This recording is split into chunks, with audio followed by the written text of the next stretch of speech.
네, 여러분 안녕하세요. 적대적 머신러닝을 통해 AI 보안 엔지니어로 성장하기를 담당한 데브렐 최효식이라고 합니다. 이제 벌써 1년이 다 지나갔네요. 종강도 하고 이제 곧 방학을 맞이하는데 여러분들은 이제 새해 계획을 또 세우실 텐데 내년 2025년에는 여러분들의 세운 계획들 다 이루시고 만족할 만한 2025년을 보내시길 바라겠습니다. 저희 이번 12월 컨텐츠 주제는요. 인과적 공격의 사례 연구에 대해서 한번 알아보도록 하겠습니다.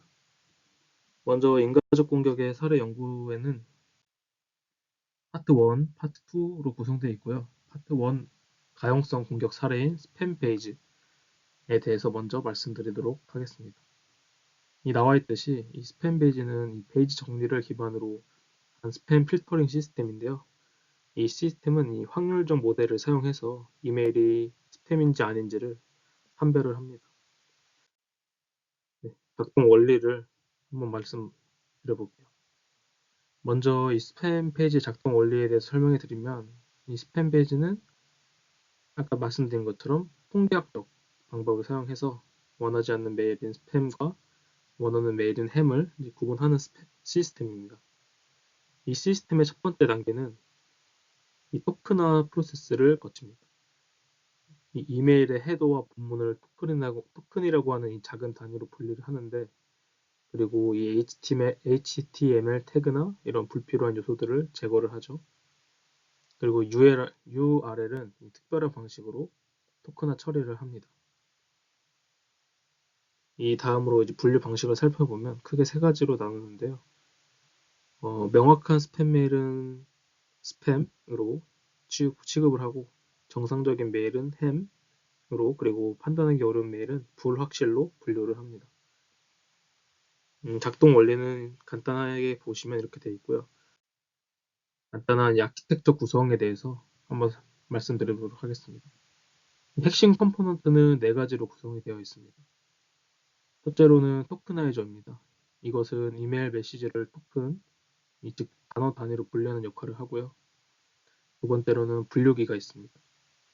이미 학습된 데이터를 바탕으로 이런 해당 메일이 스팸인지 아닌지를 판단을 합니다.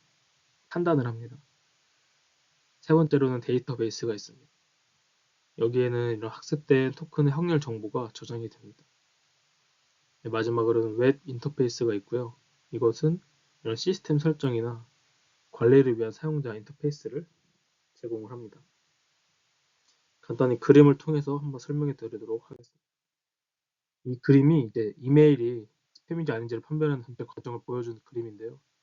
조금 복잡한데 제가 같이 차근차근 살펴보도록 하겠습니다. 이 보시면 이메일 입력하는 이메일 인풋하는 과정이 있어요.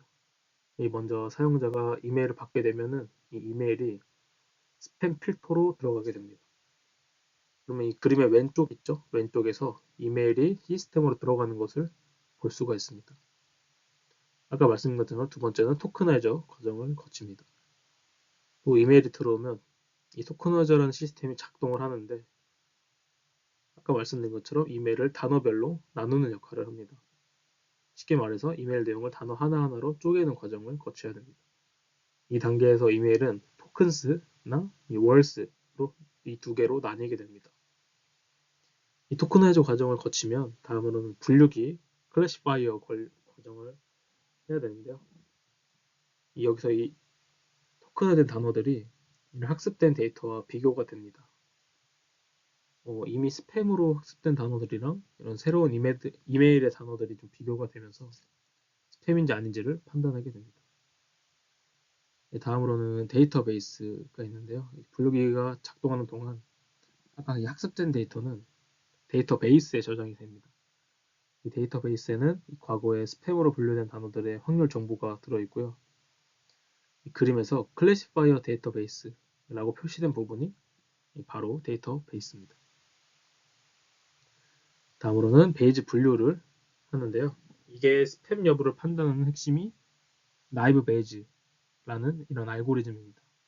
이 알고리즘이 단어가 스팸일 확률과 정상 메일 확률을 각각 계산해주고 이 그림에서 보시다시피 나이브 베이즈와 베이즈 클래시피케이션이라는 부분이 이 역할을 담당을 합니다. 최종으로 이제 분류하고 저장을 할 건데요. 확률을 계산하고 이메일이 스팸인지 아닌지를 최종적으로 분류를 합니다. 결과는 스팸 또는 not 스팸으로 이제 나뉘게 되겠죠. 스팸으로 분류된 이메일은 이런 스팸 데이터베이스에 저장이 되고 정상 이메일은 사용자에게 전달이 됩니다. 그 과정을 거친 후 이런 사용자가 직접 설정을 조정하거나 분류 결과를 확인할 수 있는 이런 웹 인터페이스도 제공이 됩니다. 이 웹 인터페이스에서는 스팸 분류 결과나 이런 학습된 데이터베이스 혹은 사용자의 피드백 등이 반영이 됩니다. 마지막으로 점진적 학습을 거치는데요. 만약 이 분류가 잘못되었거나 이런 사용자가 수동으로 스팸 여부를 변경을 한다면 이 정보는 데이터베이스에 저장이 되어서 다음 학습에 반영이 되겠죠. 이렇게 시스템은 점점 더 정확해지게 됩니다. 이런 과정을 거친 것이 이제 스팸 베이즈고요. 이상으로 스팸 필터 아키텍처의 전체 흐름에 대해서 한번 설명을 해드렸고요. 이런 스팸 필터 학습 과정에 대해서 설명해 드리도록 하겠습니다. 스팸 필터는 이메일을 스팸과 정상 햄 메일로 분류하는 데 아주 중요한 역할을 하는데요. 이 과정에서는 크게 두 가지로 나눌 수가 있습니다. 초기 학습과 경짐적 학습 단계입니다. 먼저 초기 학습 단계입니다. 이 단계에서는 필터가 스팸과 햄 메일을 구별하는 기본 지식을 습득을 합니다. 이런 습득을 해서 스팸과 햄 메일 샘플 데이터를 수집을 하면 필터는 학습을 위해서 이런 데이터를 수집하고 이 데이터는 이메일의 실제 사례에서 가져옵니다. 충분한 데이터가 확보가 될수록 필터의 정확도가 향상이 되겠죠. 다음으로 이제 수집한 이메일에서 각 단어, 이런 토큰이 등장하는데 이 빈도를 분석을 합니다. 예를 들어 이제 무료, 아니면 당첨, 광고 이런 같은 단어를 스팸 메일에서 자주 등장할 수 있는데요. 반면에 안녕하세요나 회의, 보고서 같은 단어는 정상 메일에서 많이 나타납니다. 이제 베이지 확률을 계산할 건데요. 각 단어가 스팸일 확률이랑 정상 메일의 확률을 산출하고 이를 데이터베이스에 저장을 합니다. 이 확률이 이후에 메일 분류에 사용이 되는데요. 이 확률을 계산한 다음 이 스팸 필터는 초기 학습 이후에도 정짐적 학습을 단계를 통해서 지속적으로 새로운 데이터에 적응을 합니다. 네, 이를 정짐적 학습 단계라고 하는데요. 새롭게 수신되는 이메일이 있을 때 필터는 이런 기존의 학습 데이터를 기반으로 메일을 스팸 또는 정상으로 분류를 합니다. 이때 초기 학습에서 저장된 확률값이 사용이 됩니다. 다음으로는 사용자 피드백 기반 재학습이라는 단계가 있는데요. 만약 필터가 잘못된 분류를 했을 때 사용자는 메일을 수동으로 스팸 또는 정상으로 재분류할 수 있습니다. 이 피드백이 필터에 반영이 되어서 재학습이 이루어지고요. 사용자의 피드백이 누적됨에 따라서 데이터베이스에 새로운 정보가 추가가 됩니다. 이렇게 축적된 데이터는 시간이 지날수록 필터의 성능을 개선하는 데 기여를 하고요. 이처럼 스팸 필터가 초기 학습과 점진적 학습을 통해서 끊임없이 발전을 하고 점점 더 정확하게 스팸 메일을 걸러내게 되는 학습 프로세스가 있습니다. 네, 그 학습 프로세스의 과정을 간단한 그림으로 표현을 했고요. 이제 스팸 베이즈에 대한 이론 설명은 여기까지 할 거고요. 다음으로는 실습을 통해서 스팸 베이즈 데이터셋을 활용해서 어떻게 가용성 공격 실험을 하는지 스팸 필터 시스템을 대상으로 한 가용성 공격 분석이가 실습을 하는 과정을 해보도록 하겠습니다.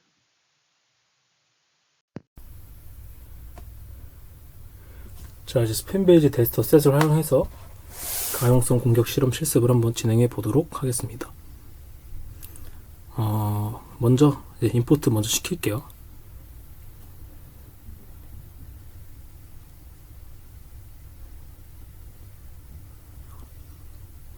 여러분들은 제가 다 임포트 된 걸 넘어가서 약간 정지를 해놓고 여러분들도 똑같이 하나하나 같이 적어가면서 실습을 진행해 주시면 좋을 것 같습니다.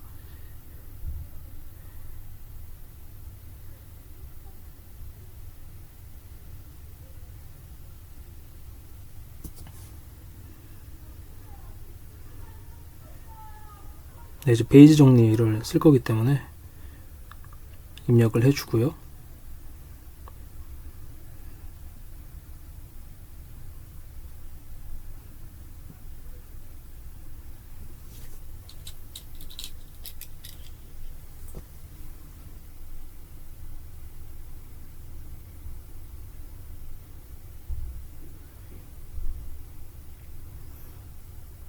그리고 파이프라인도 쓸 겁니다.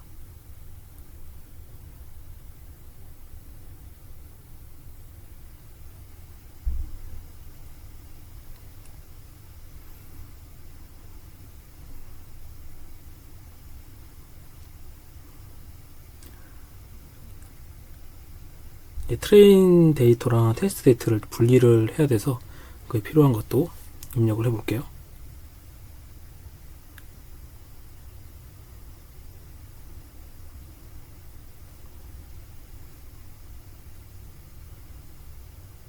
마지막으로는 이제 정확도로 이제 스코어로 나타나기 때문에 마지막으로 입력을 해보도록 하겠습니다.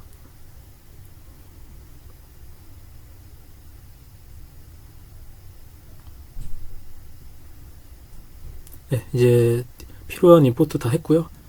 샘플 데이터셋을 한번 생성해 보도록 할 텐데, 제가 원래는 먼저 필요한 라이브러리를 임포트했죠. 하고 이제 간단한 데이터 이메일 샘플 데이터셋을 만들 텐데, 이게 원래 실제 상황에서는 좀 더 큰 스팸 베이즈 데이터셋을 사용해야 되지만, 실험에서는 제가 좀 이해를 돕기 위해 작은 샘플을 사용을 했습니다.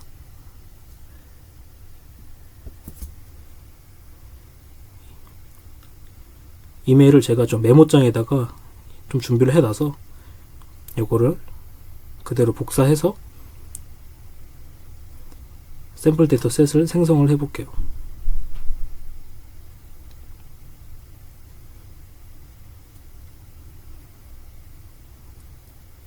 좀 라벨링을 같이 할 거라서 스팸은 1로 정상은 0으로 라벨링 했습니다. 다음은 이제 모델 훈련과 테스트를 진행할 텐데, 여기서는 데이터를 이제 훈련 세트랑 테스트 세트로 좀 나누고 나이브 베이지 분류기를 사용해서 모델을 좀 만들 거고 훈련을 시킬 겁니다.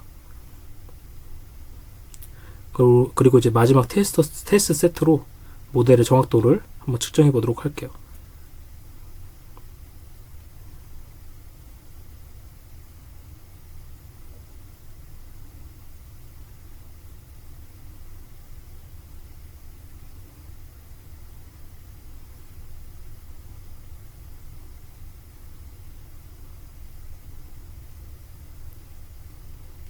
여기도 똑같이 정지를 해놓고 빨리 감기로 해놓은 상태에서 정지를 해놓고 똑같이 입력을 하시면 될 것 같습니다.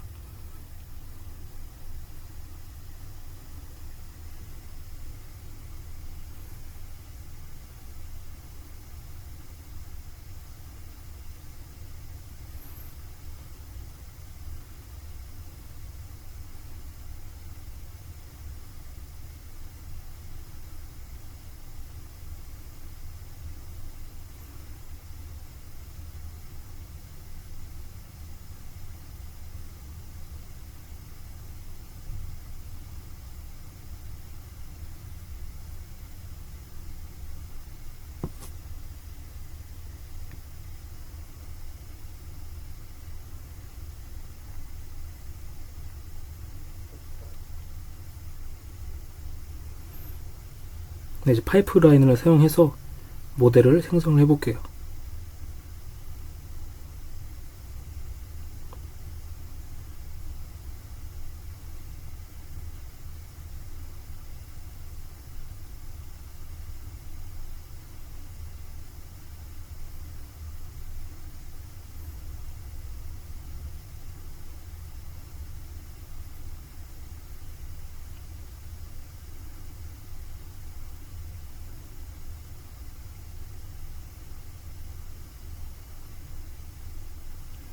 네, 이제 모델 훈련 하기 위한 코드 작성해 보도록 하겠습니다.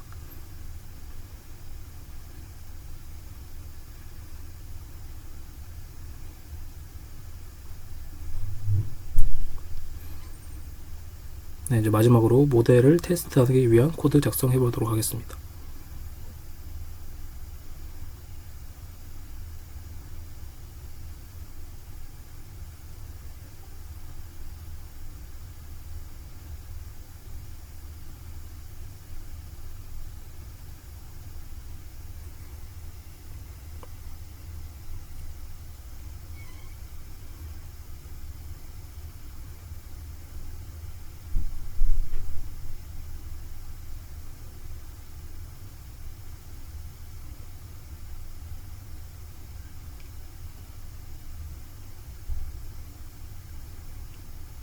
자, 이제 모델 훈련하고 테스트하는 과정까지 끝났고요. 이제 가용성 공격하기 위한 시뮬레이션 하는 부분인데, 이 부분에서는 좀 악의적인 공격 이메일들을 좀 생성을 할 거고, 이를 좀 훈련 데이터에 추가를 할 겁니다. 그리고 이 공격된 데이터 셋으로 모델을 다시 훈련시키고 정확도를 재측정하기 위한 코드를 한번 작성해 보도록 하겠습니다.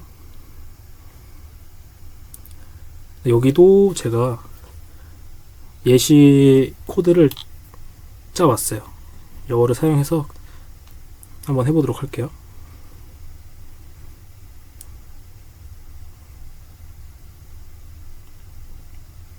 네, 공격 이메일을 훈련 세트에 추가하겠습니다.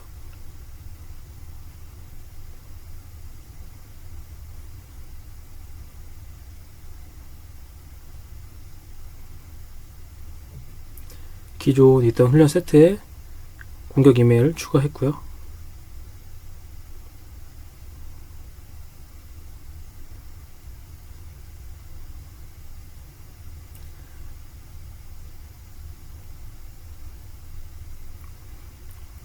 그리고 요거는 이제 모든 공격 이메일들을 좀 스팸으로 레이블링 하겠습니다. 아까 1이 스팸이라고 했죠, 제가. 0이 정상이고. 그래서 1로 입력을 했고,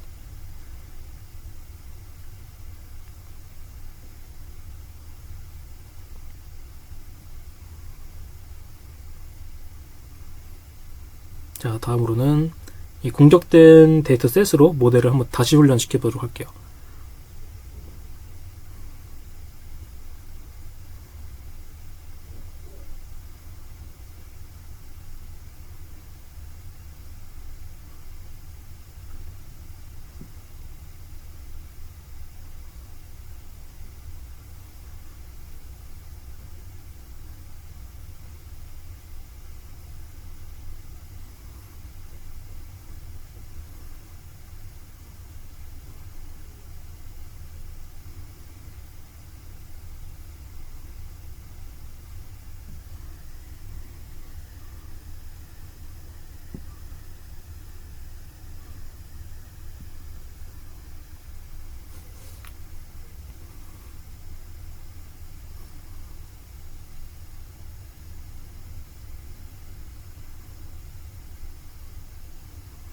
스코어,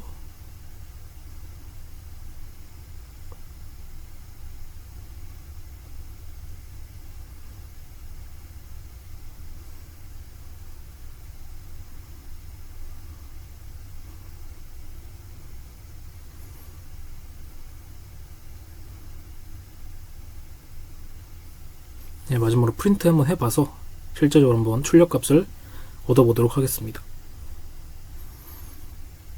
원래 정확도를 프린트 할 거고,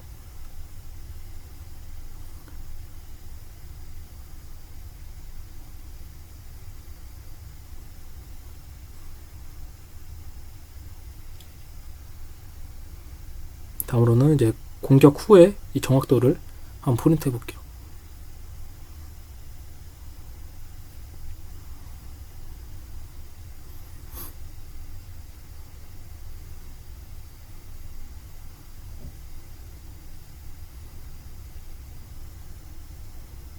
자, 실험 결과, 네, 결과를 보시면 원래 정확도는 1.0으로 나오고 공격 후의 정확도는 0.3333과 같은 출력값을 얻었죠.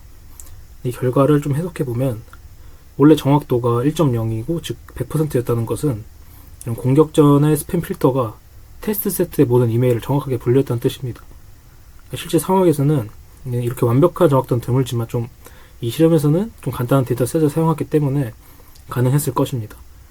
반면에 공격 후의 정확도가 약 33.33%로 떨어졌다는 것은 이 모델 성능이 좀 크게 저하됐음을 나타냅니다. 공격 후의 모델은 테스트 세트의 이메일 중에서 약 4분의 1만 정확하게 분류할 수 있게 되었고, 이는 가용성 공격이 스팸 필터 시스템에 매우 효과적이었다는 것을 보여줍니다. 정확도가 100%에서 33.33%로 떨어졌다는 것은 이런 시스템의 성능이 심각하게 손상되었다는 뜻입니다. 이런 결과를 바탕으로 이제 어떻게 스팸 필터 시스템 개발자들이 대응 방안을 고려해야 되냐면, 첫 번째로는 학습 알고리즘을 좀 도입을 해야겠죠. 또 강력한 학습 알고리즘 도입을 하고, 다음으로는 이상 탐지 시스템을 좀 구현을 해서 갑작스러운 이런 성능 저하를 감지할 수 있어야 됩니다. 다음으로 이제 정기적인 모델 재훈련을 하고 또 업데이트를 통해서 시스템을 주기적으로 경고성을 유지를 해야 되고, 마지막으로 다양한 특성들을 활용한 멀티모달 분류 시스템을 구축을 해서 단일 공격 방식에 취약하지 않도록 해야 합니다. 이러한 방법들을 바탕으로 스팸 필터 시스템의 경고성을 좀 높일 필요가 있고, 가용성 공격에 대한 정력을 키울 수 있을 거라고 생각을 합니다. 여기까지 실습 마칠게요.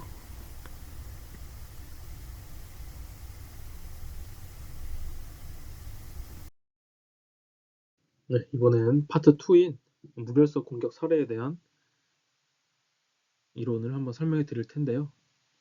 PCA 탐지기에 대해서 한번 말씀드리려고 합니다. 조금 이제 어려운 주제일 수도 있지만 최대한 쉽게 설명을 해 드릴 텐데, 혹시 먼저 PCA 탐지기가 뭔지 아시나요? 이게 뭐냐면 주성분 분석이라는 방법을 사용해서 이런 이상한 네트워크 트래픽을 찾아내는 시스템인데, 근데 문제가 뭐냐면 이런 나쁜 사람들이 이 시스템을 속이려고 한다는 거죠. 어떻게 하냐면 이 정상적인 트래픽인 것처럼 위장을 해서 PCA의 모델의 약점을 이용하는 겁니다. PCA 탐지기가 어떻게 작동하는지 간단히 설명해 드릴게요. 먼저 이런 복잡한 데이터를 간단하게 만듭니다. 그리고 나서 중요한 특징들을 뽑아내서 패턴을 분석하죠. 그리고 이 패턴을 정상적인 데이터의 패턴이랑 비교를 해서 이상한 점을 찾아내는 겁니다. 그런데 이제 공격자들은 이 과정을 방해를 하려고 합니다. 어떻게 하냐면 데이터를 조작을 해서 이 시스템이 제대로 작동하지 못하게 만드는 거죠. 이렇게 하면 탐지 시스템의 이런 정확도가 이제 많이 떨어지게 됩니다. 어, 네, 작동 원리는 이렇게 돼 있고요. PCA 탐지기 구조에 대해서 한번 말씀드리도록 해볼게요. 크게 세 단계로 나눌 수가 있습니다. 첫 번째는 데이터를 모으고 정리하는 단계고요. 이 단계에서 네트워크에서 이런 트래픽 데이터를 수집을 하고 이걸 분석하기 좋게 정리를 하는 거죠. 두 번째는 PCA 분석 단계입니다. 여기서는 좀 복잡한 이런 수학적인 계산을 해요. 공분산 행렬이라든지 고육값, 고육 벡터 같은 것들을 계산을 합니다. 이걸 통해서 주성분을 뽑아내고 이런 정상인 부분과 비정상적인 부분을 구분을 합니다. 네, 마지막으로는 탐지 단계가 있습니다. 이런 새로운 데이터가 들어오면 이걸 아까 구분해 놓은 정상, 비정상 부분을 비춰보는 겁니다. 그리고 얼마나 차이가 나는지 계산을 해서 일정 기준을 넘으면 이상하다고 판단을 하는 거죠. 자, 이제 PCA 탐지기의 주요 구성 요소에 대해서 좀 더 자세히 설명해 드릴 건데요. 크게 세 가지 구성 요소가 있습니다. 하나씩 살펴볼까요? 먼저 모니터링 컴포넌트에 대해 말씀드리도록 하겠습니다. 이 컴포넌트는 이런 실시간으로 데이터를 지켜보는 역할을 한다고 했죠. 좀 더 구체적으로 보면 세 가지 주요 기능이 있습니다. 첫 번째로는 로컬 데이터 필터를 설치를 합니다. 이게 뭐냐면 각 네트워크 지점에서 데이터를 1차적으로 걸러내는 장치라고 보시면 됩니다. 두 번째로는 실시간으로 데이터를 트래킹을 합니다. 말 그대로 이 데이터의 흐름을 계속해서 추적을 하는 거죠. 세 번째로는 이렇게 모은 정보를 코디네이터에 계속 업데이트해서 보내요. 이를 통해서 전체 시스템이 항상 최신 정보를 유지할 수 있게 되는 겁니다. 다음으로 코디네이터 컴포넌트를 볼까요? 이건 전체적인 상황을 관리하고 분석하는 역할을 한다고 했는데 이것도 세 가지 주요 기능이 있습니다. 첫 번째로는 글로벌 상태를 모니터링해요. 즉 전체 네트워크의 상태를 계속 지켜보는 거죠. 두 번째로는 필터링 파라미터를 조정합니다. 상황에 따라서 데이터를 걸러내는 기준을 조절을 하는 거죠. 세 번째로는 실제로 이상 탐지 분석을 수행을 해요. 모아진 데이터를 바탕으로 뭔가 이상한 점이 있는지 분석을 하는 거죠. 마지막으로 탐지 프레임워크에 대해서 말씀드리도록 하겠습니다. 이거 실제로 이상한 점을 찾아내는 역할을 한다고 했는데 이것도 세 가지 중요한 특징이 있습니다. 첫 번째로는 분산 트래킹 시스템을 사용을 합니다. 이게 뭐냐면 여러 지점에서 동시에 데이터를 추적하고 분석할 수 있게 해주는 시스템이에요. 두 번째로는 적응형 부분 공간 방법론을 적용해요. 좀 어렵죠? 어려운 개념인데 간단히 말하면 이 데이터의 특성에 따라서 분석 방법을 유연하게 조절할 수 있다는 겁니다. 셋째는 이상 분석 모듈이 있습니다. 이 모듈이 실제로 이상한 패턴이나 행동을 감지하는 역할을 하는 거죠. 이렇게 세 가지 구성 요소가 서로 유기적으로 연결되고 작동을 하면서 PCA 탐지기가 효과적으로 이상 행동을 탐지할 수 있게 되는 겁니다. 일단 이론은 되게 짧습니다. 이론은 되게 짧아서 바로 PCA 탐지 모델의 취약성을 활용한 무결성 공격 실험을 진행해 보도록 하겠습니다. 이 실습에서는 PCA 모델이 어떻게 데이터 무결성 훼손 공격에 취약을 한지, 그리고 이를 통해서 이상 탐지 시스템을 오해할 수 있는지를 분석을 해볼 겁니다. 이번에는 실습 두 번째고 PCA 탐지 모델의 좀 취약성을 활용한 무결성 공격 실험을 한번 진행해 보도록 하겠습니다. 근데 이 실습에서는 PCA 모델이 어떻게 좀 데이터 무결성 훼손 공격에 취약을 한지, 그리고 이를 통해서 어떻게 이상 탐지 시스템을 오해할 수 있는지를 분석을 합니다. 먼저 데이터를 생성을 할 텐데요. 정상 트래픽 데이터와 공격 데이터를 생성을 해보도록 하겠습니다.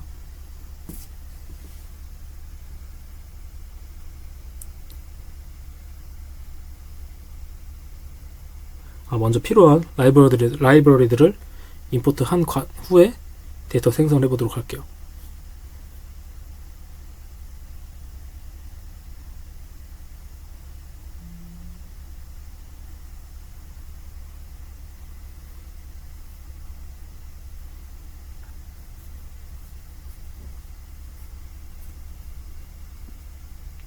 PCA를 사용할 거기 때문에 도입을 해보도록 하겠습니다.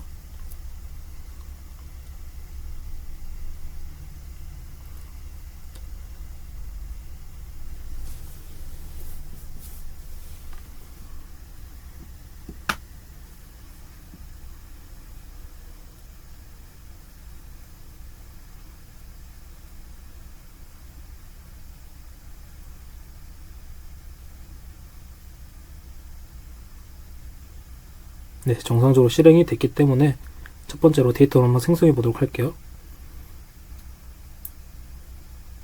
아까 말씀드린 것처럼 먼저 정상 트래픽 데이터를 생성할 거고요. 평균은 0으로 두고 표준 표차는 1로 1인 분포에서 생성된 데이터를 생성해 보도록 하겠습니다.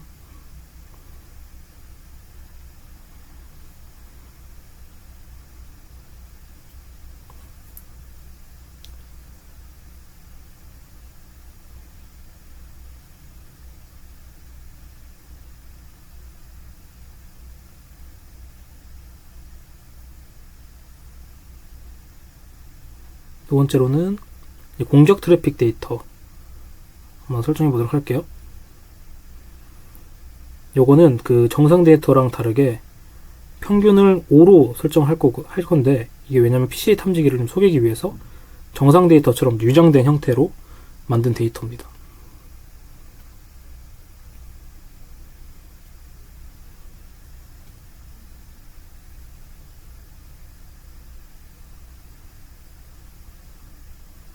이제 두 데이터를 결합을 한번 해보도록 할게요.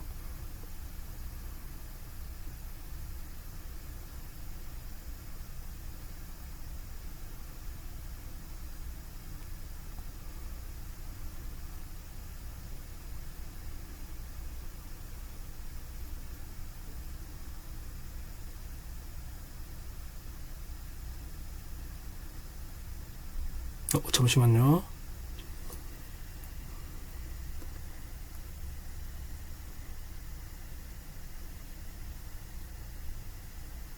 0이 정의가 안 돼 있다 나오네요.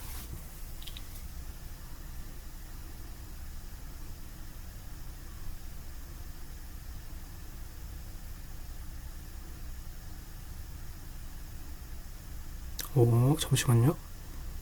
이번엔 노멀 데이터. 제가 스펠링을 잘못 적은 것 같아요. 죄송합니다. 데이트로 적었네. 데이터인데.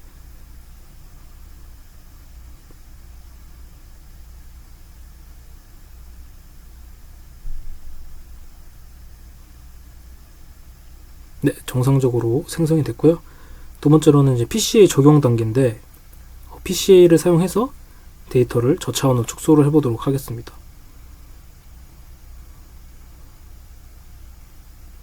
네, 이 과정에서 PC 모델은 정상 데이터만 학습합니다.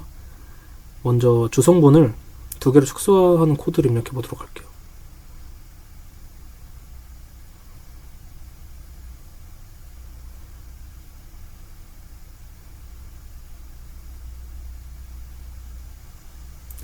아까 정상 데이터로만 학습한다고 했으니까 코드를 입력하고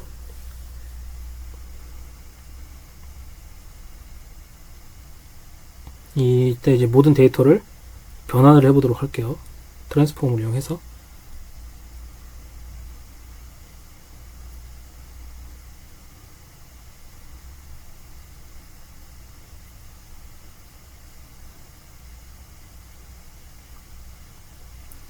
이제 원래 차원으로 다시 복원을 해보도록 하겠습니다.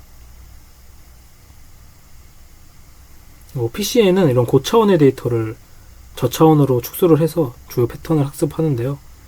여기서는 정상 데이터를 기반으로 주성분을 학습을 하고 나머지 데이터를 변환하거나 복원을 할 겁니다.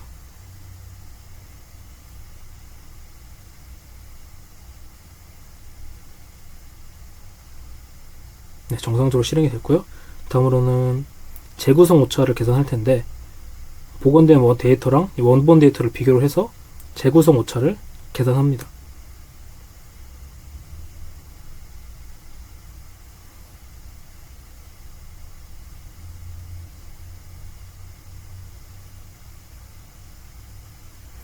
이 재구성 오차는 뭐냐면 이 원본 데이터 있죠? 원본 데이터랑 복원된 데이터 이 간의 차이를 의미하고 이상 탐지할 때 이 핵심 지표로 사용이 됩니다. 그래서 이 공격 데이터는 정상 패턴과 좀 다르기 때문에 이 재구성 오차가 높게 나타날 가능성이 매우 큽니다.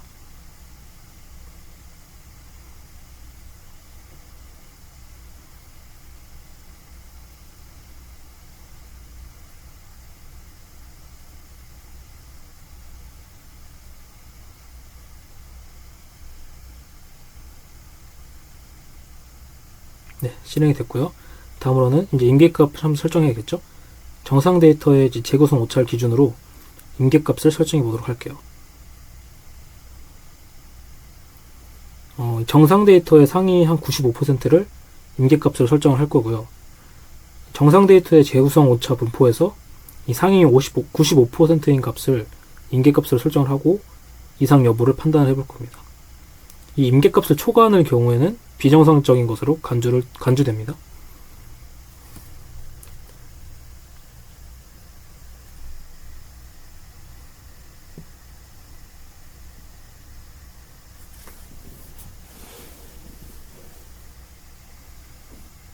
잠시만요.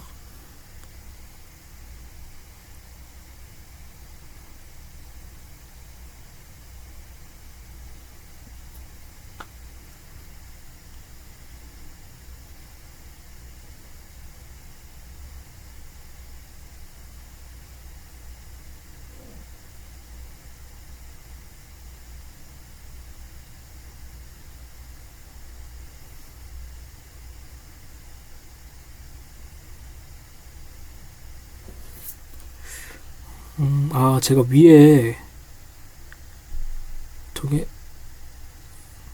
위에를 저걸 리컨스트럭티드라고 했나요? 저걸 리컨스트럭션으로 해야 되는데 위에가 잘못돼가지고 밑에 오류가 났네요. 저걸 리컨스트럭션으로 한번 다시 바꿔보고 실행해보도록 할게요.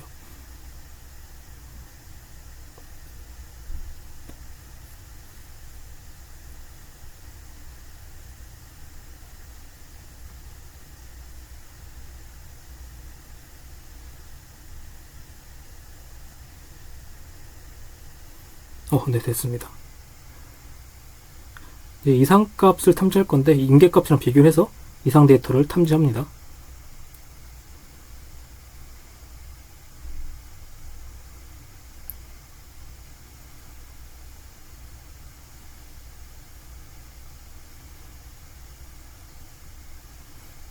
이 언어 이 배열에는 각 데이터가 이상인지 여부가 true나 또는 이제 false로 표시가 되는데요. 이 공격 데이터는 이제 높은 재구성 오차로 인해서 true로 표시될 가능성이 되게 높습니다.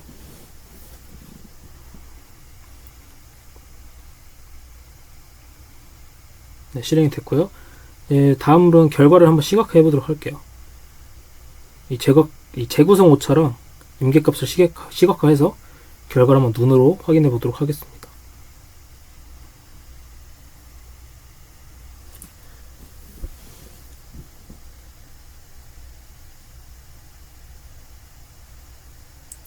좀 있으면 이제 그래프가 나타날 건데 제가 점을 파란 점, 빨간 점을 이렇게 표시할 거예요. 파란 점은 정상 데이터를 나타내는 거고 빨간 점은 이상으로 탐지된 데이터를 나타낼 겁니다. 이 마지막 빨간 점이 임계값 위에 위치하면 이거를 이제 비정상적인 트리프로 간주가 됩니다. 한번 코드를 입력해 보고 어떻게 결과값이 나오는지 보도록 해볼게요.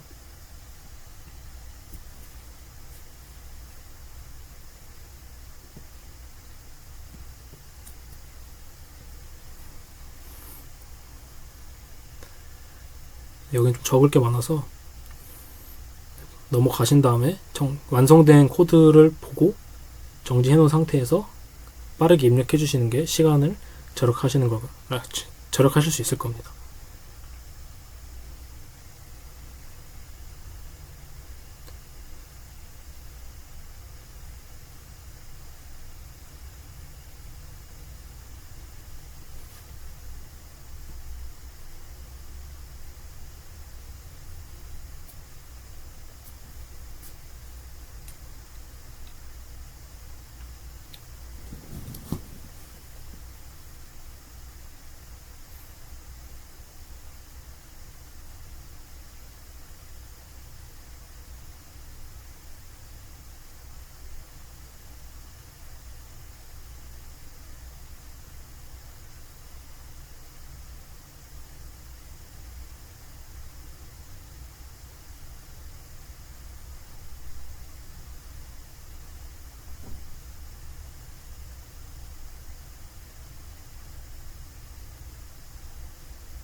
PCA는 만약에 빅데이터 응용학과시면 다별량 할 때 좀 배우실 수 있을 겁니다. PCA 주성분 분석에 대해서 가르치시거든요. 혹시 궁금하시다면 그 수업을 한번 들어보시는 게 좋을 것 같습니다.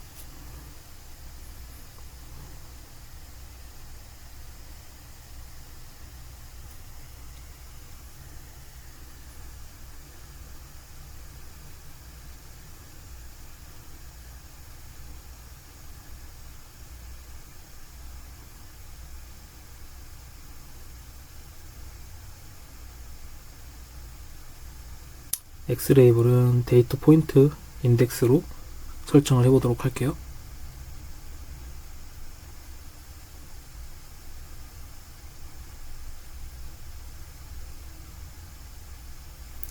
Y레이블은 Reconstruction Error로 설정해 보도록 하겠습니다.